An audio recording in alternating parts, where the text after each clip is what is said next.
Guys, meron lang akong kwento sa inyo, no? Yung utol ko kasi mayroon siyang nahuling isda, kakaiba. Kaya nagising ako nung nakita, napanood ko yun. Nagising ang diwa ko.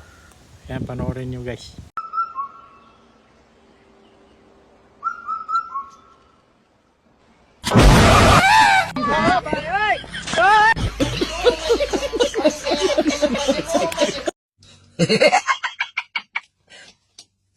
Talo.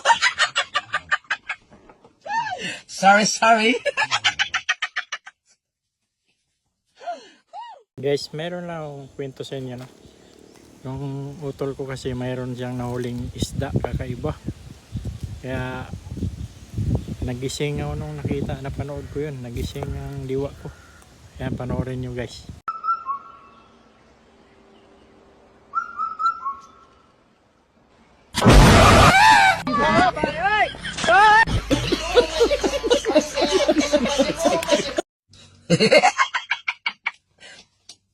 Talo.